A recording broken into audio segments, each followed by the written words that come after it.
Good afternoon, class. I am answering our discussion question for this week. One key learning point that I've learned from each of our reading assignments. The first one was what is digital literacy.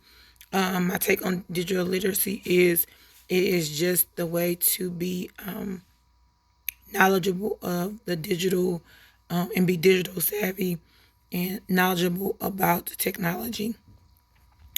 Also having the ability to evaluate and search search and evaluate the particular subject or items on the net.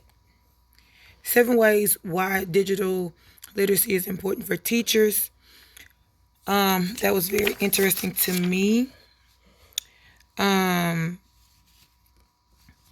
One thing that stood out, or one learning tool that stood out for me on that was that the admin needs to encourage digital literacy with teachers and students, and not just give the teachers or the students these new technology resources without giving them ways to use them. I've seen that in my years of experience. I've seen that in my current district, where the newest or the best or the whatever resource comes out, they purchase it, but they don't purchase the whole concept model, or they purchase it in chunks and they just give it to the teacher. Say, this is an awesome resource. This is going to help improve test scores, yada, yada, yada. But they give them no information on how to find it. I've been the teacher who's having to go and research or watch YouTube videos on a particular thing to learn how to do it, because I was given no training on it. So I found that to be very profound in that. What will it take to close down the adult literacy gap? I found it very, I guess not surprising, that the amount of Americans lack digital literacy.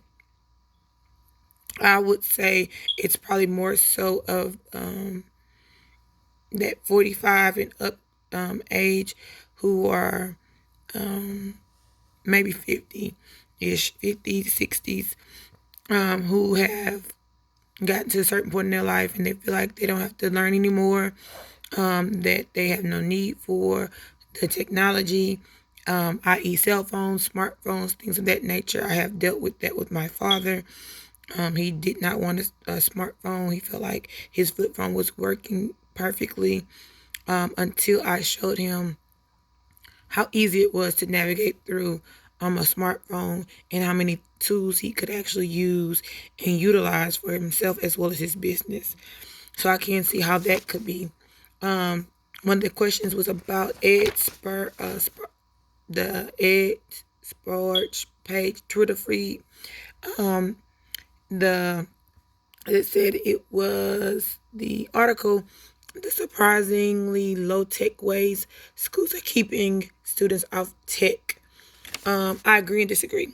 I agree because our school is a zero cell phone zone and has been that way for a couple of years.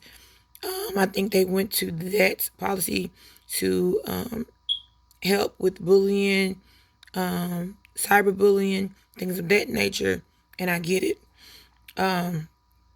Also to have kids focusing on the students, focusing on the lessons and what is being taught versus checking their cell phone when it vibrates or for a notification or anything like that.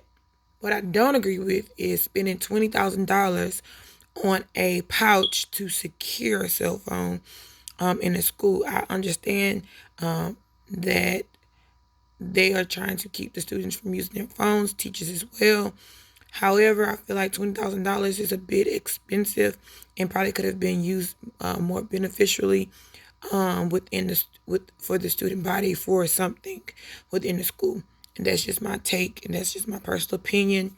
I'm pretty sure they may have written a grant or got a bond, but again, even if they did that, those money still could have been used towards giving the teachers a raise, giving teachers or students whatever supplies they may have needed for their classrooms, maybe purchasing Chromebooks or some type of laptop or technology that they could possibly use and lure of using their cell phones.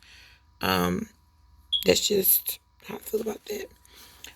A technology or a technology tool that I really like. I really like the Promethean board or the smart board. When there's used properly and it's calibrated and it does everything it's supposed to do, it's so many different things you can do with it.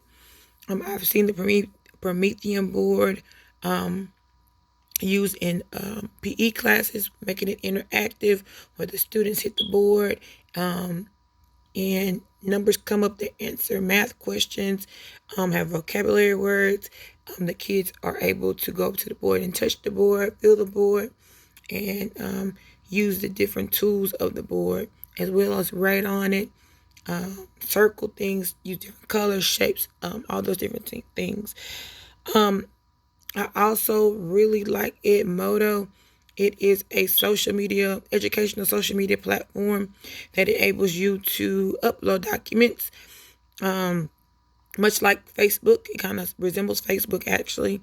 You're able to upload pictures, videos. If you're in a flipped classroom like I want it to be, you're able to record your voice, record lessons, and upload it to your classroom. You can assign assignments, and they can be graded, and they can be uploaded into your grade book. So those are two things that I really like as far as technology goes in my classroom, or things that I've used in my classroom thus far. I really like those technologies as well because you can use them for differentiation in the classroom for those ESL learners or those special education population. Thank you.